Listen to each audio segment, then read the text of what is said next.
Ladies and gentlemen, are you ready for the Roan Academy Module 3? 1, 2, 3, mic check. Type on the comment section if you are able to get me clearly. Yes, ladies and gentlemen, my fellow friends and comrades, welcome to this third module of the Roan Academy. I'm so excited. We are almost getting to the half of our academy, and soon we are graduating to become champions of the Roan Antelope. I'm so much excited. So far, none of us has dropped from the lessons, and that shows and it encourages me, and it shows that indeed we are so much enthusiastic about conserving, protecting the Roan antelope for the sake of today's generation and the generations of tomorrow. And this is all geared towards ensuring one mission: do not let the Roan fade into silence. And together, let us save the Roan antelope. So, ladies and gentlemen, make sure that you can type on the comment section to know where you are, how you've been since the last module, and your expectations for today's class. And if at all you are not able to get me clearly, kindly just raise your hand or type on the comment section, and I'll be able to correctify the technical each on time so that we go together. So the first module we studied, or we went through the Roan habitat, how the Roan habitat, we went through understanding its ecology and the species, its environment. And the second module, we checked, or we went through challenges the Roan faces, like poaching, the threats the Roan faces, what we can do to mitigate or to overcome those challenges. And today, it's a very interesting lesson that I really cherish from the bottom of my heart. And this is now conservation laws and policies. And so, why do we want to study conservation laws and policies? Everything in our country today is anchored on law. That is why sometimes we get people, or poachers are arrested, and they go to court and they claim they don't know that poaching is illegal. For them, they claim they've been hunting the Rawans ever since, and so arresting and taking them to court is unfair, is unjust. And as we all know, the response from the courts is always ignorance is no defense before the court of law. So even as conservationists, we need to understand and know these laws. And that is why today we cannot dissect these laws in one sitting. So we'll have the first session of this understanding conservation laws and policies today. Then the next lesson will finish with another section, which basically will be under offenses and penalties, so that at least we'll be able to get enough time to make sure the points settle and they enter well.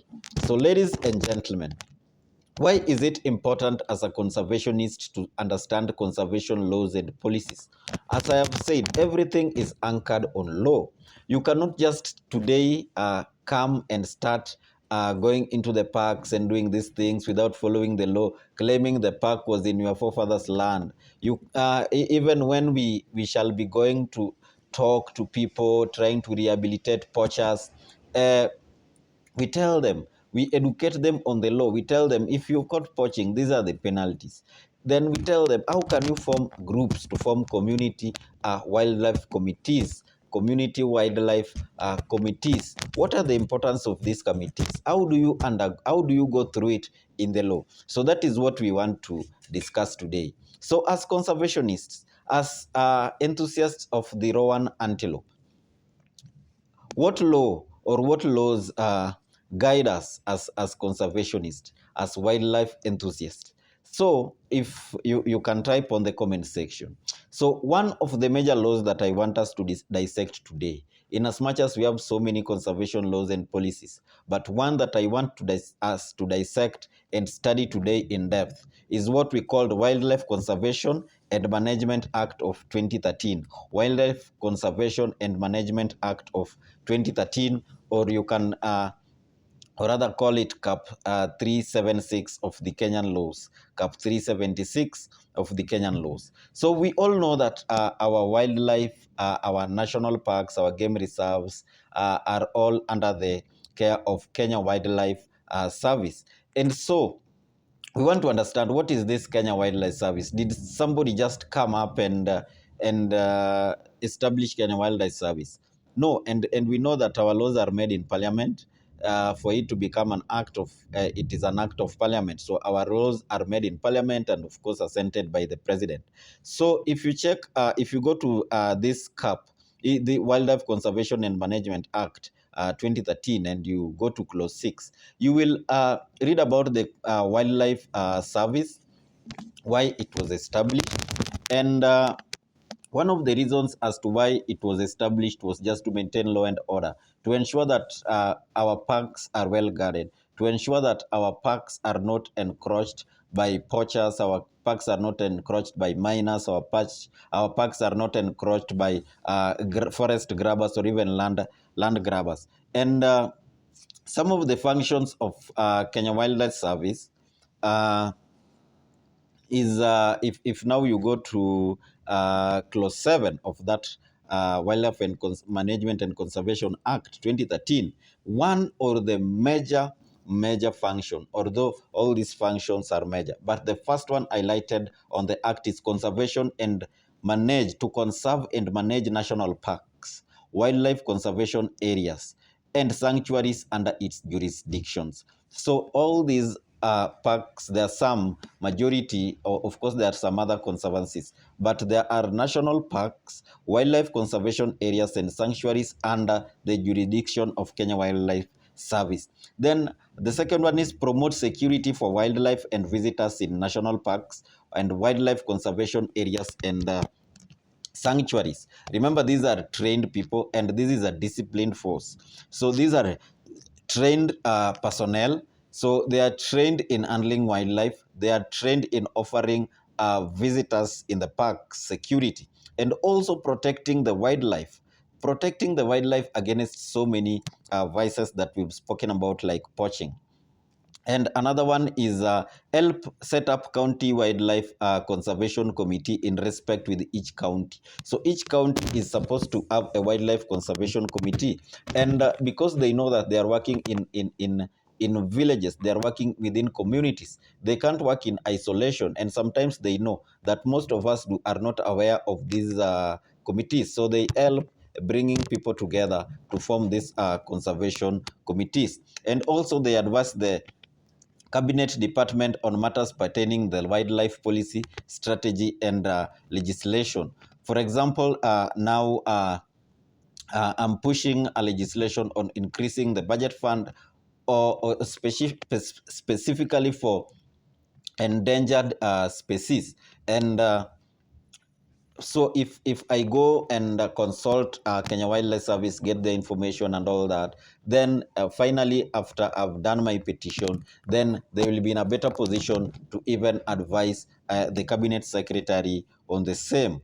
And then so they prepare and implement national park and management plans, among many other activities that they perform. For example, monitor compliance of terms and conditions of licenses, and they may perform so many other functions as the Kenya Wildlife Board may advise them. So we have to know the functions of Kenya Wildlife Service as conservationists, so that when you have a matter you need to address, you know, should I take this to the Kenya Wildlife, or should I take this to Ministry of Wildlife and Services, or should I take this to Ministry of Environment and Forestry, so that there's clear demarcation of duties. Thank you so much. And then we proceed to community wildlife conservation committees. That one we basically find it in clause 18 of this act. So if you go to clause 18 of this act, you will find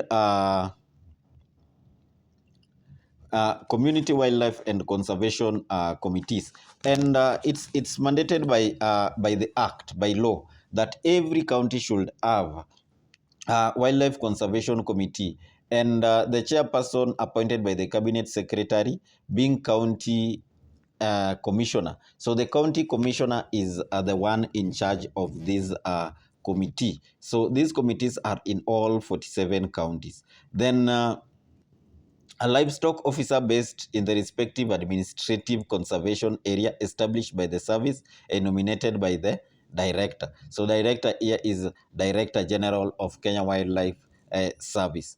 Then an officer, this is just now composition of this committee, who makes the committee. So a medical officer based in the respective administrative conservation area established by the service, basically to take care of the animals or the wildlife, especially the ones that need urgent medical attention. So what are the functions of wildlife conservation committees? And the first one is to review and recommend payment of compensation on claims resulting from loss or damage caused by wildlife. So we've always learned so much about human wildlife conflict, where sometimes the elephants invade people's farms, they destroy the crops. So this committee check on these. We've seen people who've lost their livestock as a result of being attacked by lions, especially the Maasai in the Mara. We've seen people who've lost their lives or their loved ones as a result of attack by elephants. So they check on compensation on claims resulting from loss or damage caused by wildlife.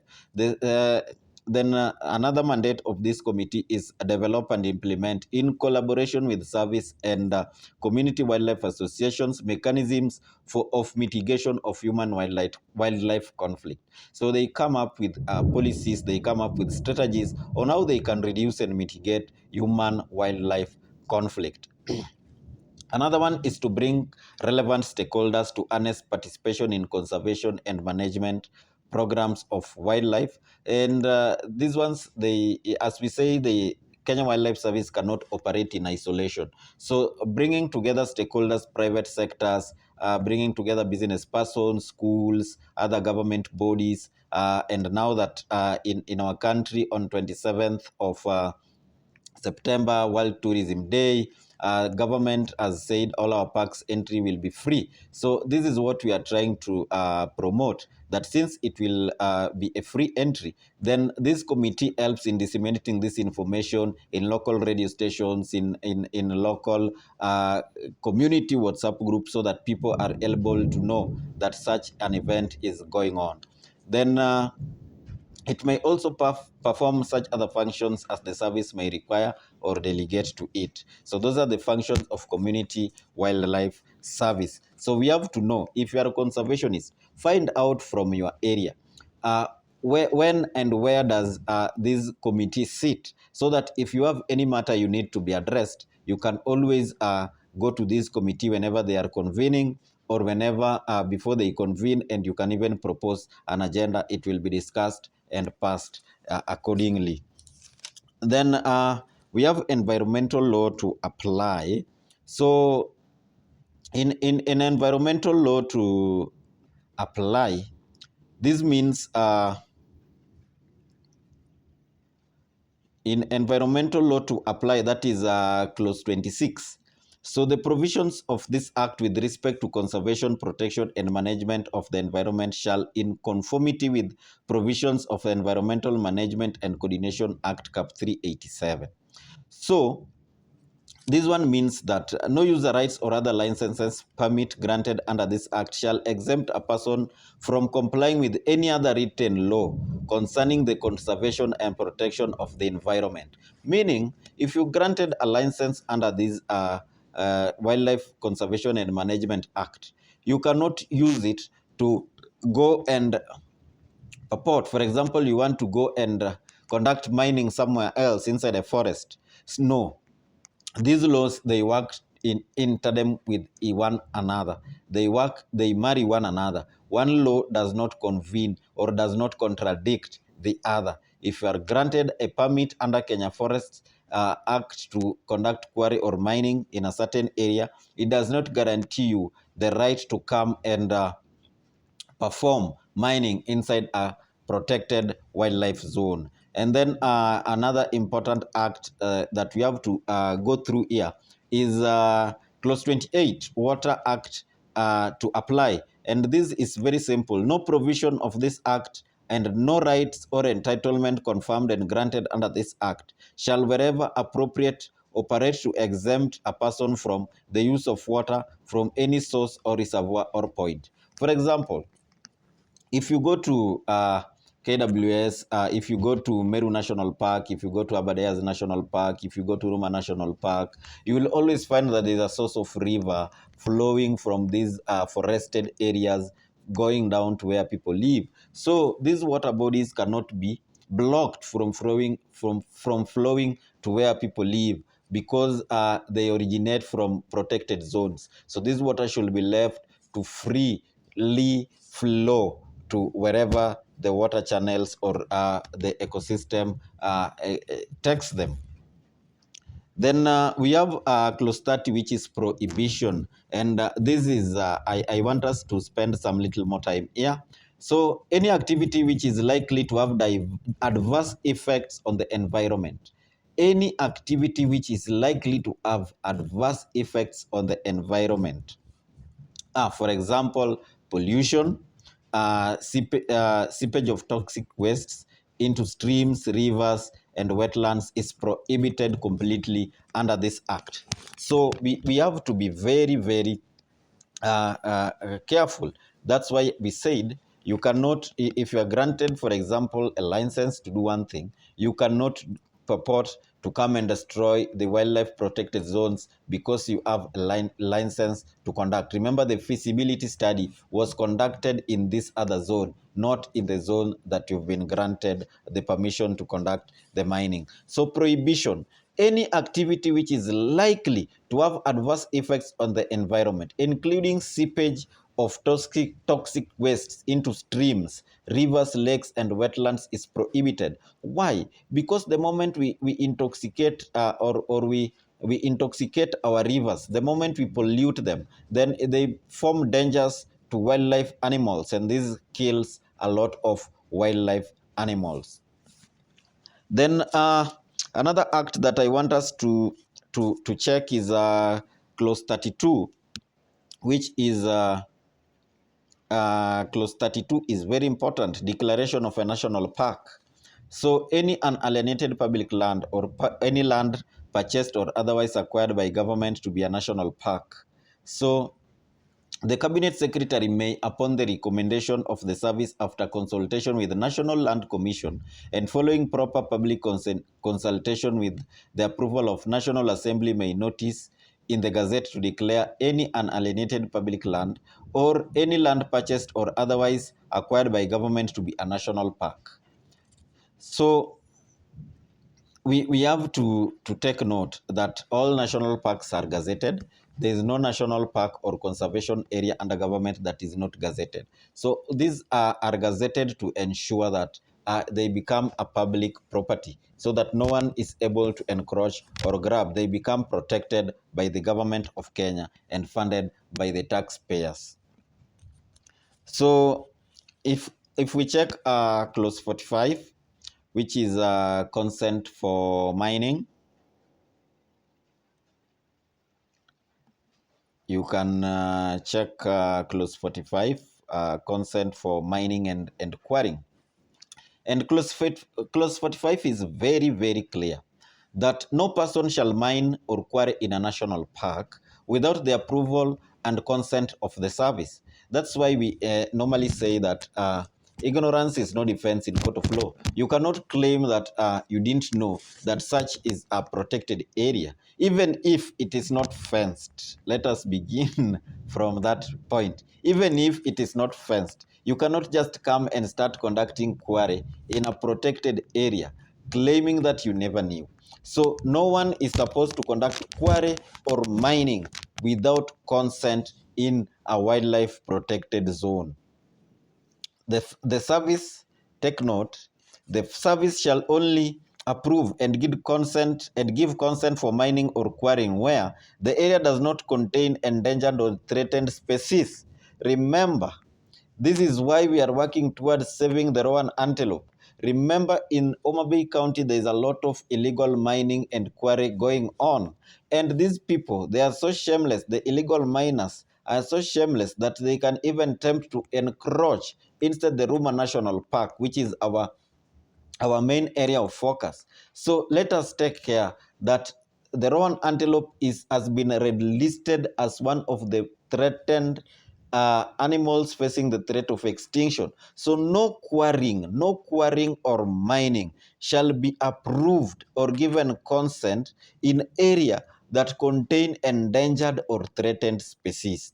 The area is not critically, and then the service shall only approve or give consent for quarrying where the area is not a critical habitat and ecosystem for wildlife, the area is not an important catchment area or spring or source of springs. You cannot go inside Kakamega Forest, Aberdare National Wildlife Reserve, Ruma National Park, Meru National Park, because these are catchment areas. You cannot go there and conduct quarrying.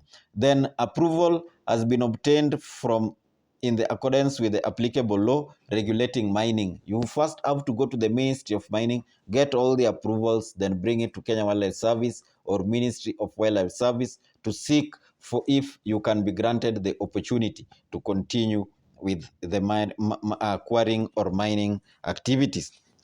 Then if we go to clause 46, protection of endangered and threatened ecosystem.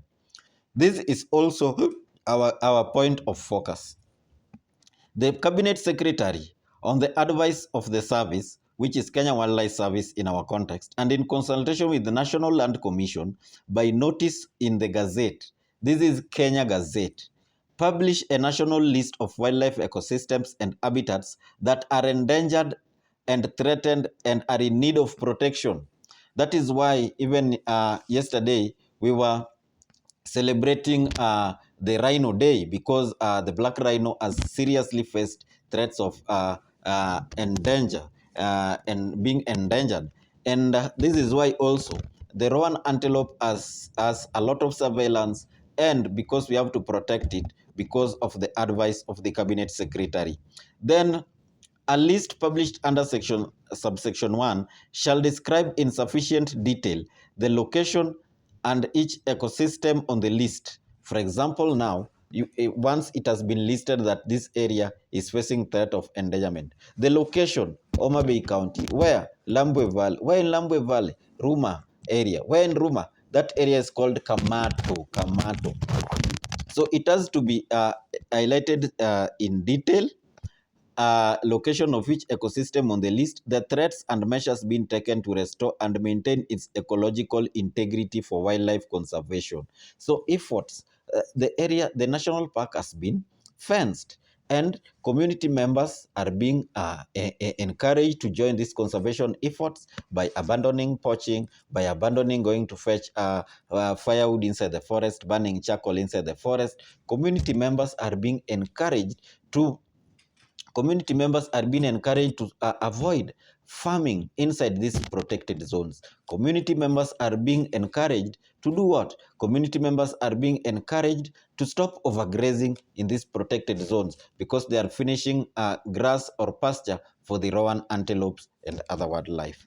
Then we go to endangered and threatened species. The species of wildlife set out in the sixth schedule are declared to be critically endangered, vulnerable, nearly threatened, and protected species.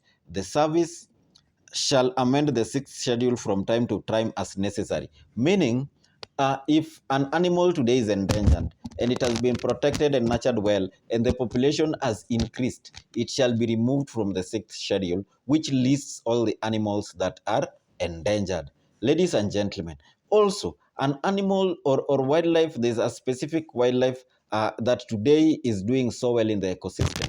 Then poachers start killing it one by one, or a disease comes and threatens its life, then this shall be listed in the sixth schedule, whereby it shall need extra protection and care. Then I want us to go to clause 80, Meanwhile, as we go to close 80, I want everyone to take a breather, type for us what you've gotten so far from the today's academy. If you have any questions, start typing your questions down, and then we take a short break. Then if we come back, we pick it up from there. Ladies and gentlemen, welcome back. So now we want to see wildlife user rights. And this is found in clause 80. The cabinet secretary may, upon successful registration of the applicant with county wildlife conservation and compensation committee, grant general permit for non-consumptive wildlife user rights. These include wildlife-based tourism, someone who wants to conduct tourism. For example, the running tourism vehicles, like now for me, myself, I'm doing the Roan awareness walk from Kenya, Uganda, and Tanzania, and I'm so much excited about it. So that is about making sure that people know about the Roan antelope, people know where the Roan is found, commercial photography and filming for educational purposes, research purposes, cultural purposes, and religious purposes. So the permit shall be prescribed in a manner and may set conditions in regard to duration, infrastructure, development, and other aspects that may be appropriate. So if you want to engage in such activities, just feel free and write to Kenya Wildlife Service Director General, and you'll always get certified to conduct these activities, because they are not in any category relating to mining, they are not relating to wildlife poaching, they are not relating to quarrying inside these